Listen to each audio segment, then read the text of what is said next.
Sahabat Rema yang terkasih, salam sukacita untuk kita semua. Sudahkah kita memberi senyum hari ini? Minggu 8 Maret 2026. Hari Minggu Prapaskah ketiga. Jangan lupa bahagia. Mari kita awali permenungan kita dengan tanda kemenangan Kristus.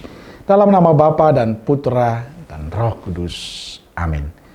Permenungan kita diambil dari Injil Yohanes bab 4 ayat 5 sampai 42.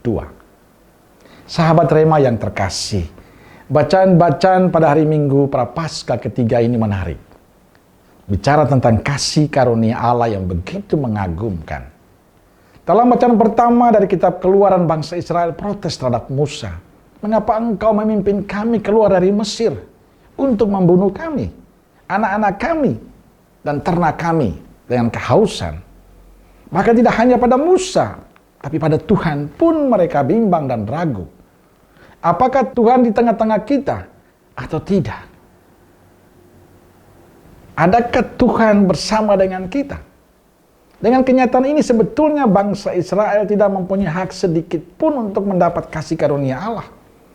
Yang berhak mereka dapat adalah hukuman, ganjaran, siksaan. Namun apa yang dilakukan Tuhan? Ternyata Allah bukanlah pribadi yang ingin balas dendam. Allah adalah seorang Bapa yang penuh kasih karunia, melampaui dan melimpah hidup manusia. Inilah Allah kita. Hidup manusia yang berdosa, yang bimbang, yang diisi dengan gerutu, pertengkaran dengan sesama. Tidak pernah mengurangi rahmat kasih karunia-Nya kepada manusia. Kasih karunia Allah tetap ada untuk manusia.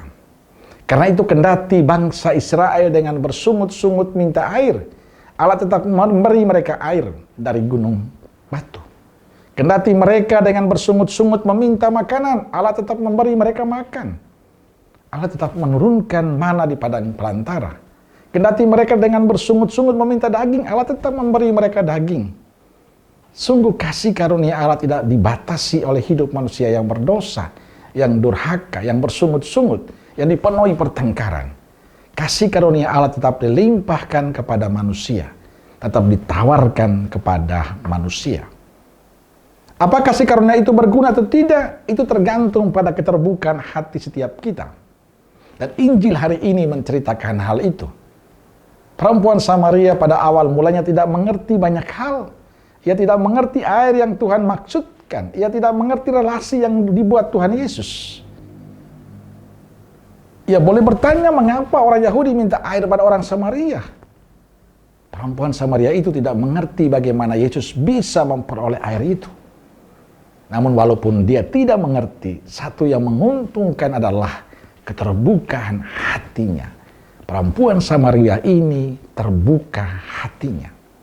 Hatinya terbuka terhadap kasih karunia Allah, yaitu Tuhan Yesus, sumber air hidup sejati. Sehingga dalam dialog dengan Tuhan, dia akhirnya mengatakan, Tuhan, berilah aku air itu, supaya aku tidak haus dan tidak usah datang lagi ke sini untuk menimba air. Sahabat Rema yang terkasih, keterbukaan hati perempuan Samaria itu membuat kasih karunia Allah, Tuhan kita Yesus Kristus, sumber air hidup sejati itu, masuk dalam dirinya, mengalir dalam hatinya. Hasilnya perempuan itu menjadi lebih terbuka lagi terhadap dirinya, terhadap Tuhan dan terhadap sesamanya. Pengalaman perempuan Samaria hendaknya menjadi inspirasi untuk kita para sahabat Rema yang terkasih. Panggilan Tuhan atas diri kita merupakan kasih karunia Allah yang melampaui dan melimpah hidup kita. Tuhan memanggil kita, memberikan kasih karunia panggilan itu kepada kita, tanpa memandang siapa kita dan bagaimana kita. Tapi pertanyaannya, apakah panggilan Tuhan itu, kasih karunia Allah itu masuk dalam diri kita atau tidak? Apa kita terbuka hati untuk panggilan Tuhan atau tidak? Sahabat Rema yang terkasih, sebuah botol boleh saja berada di sebuah kolam atau laut lepas, dalam sebuah ember yang penuh air.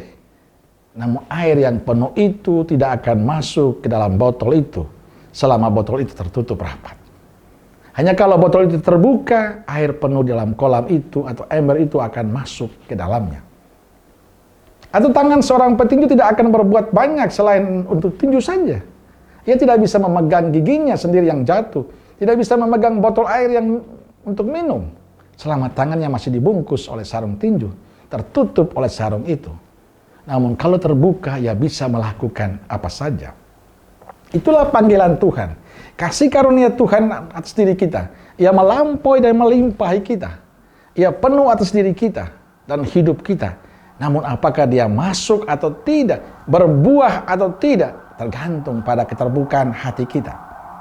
Sahabat Rema yang terkasih, perempuan Samaria hari ini mengajarkan kita keterbukaan hati pada air hidup, yakni Kristus Yesus. Mari kita belajar dari perempuan Samaria, terbuka menerima kasih karunia Tuhan.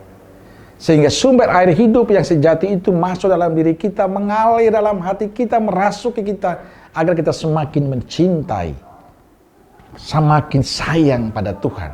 Dan akhirnya membawa orang lain untuk datang dan melihat serta percaya pada Yesus Tuhan. Maka tugas kita adalah terbuka hati untuk karya Allah. Amin. Semoga Allah yang Maha Kasih memberkati saudaraku sekalian, Bapa, Putra, dan Roh Kudus. Amin. Roh Kudus Nazaret, doakanlah kami. Amin. Berkah dalam.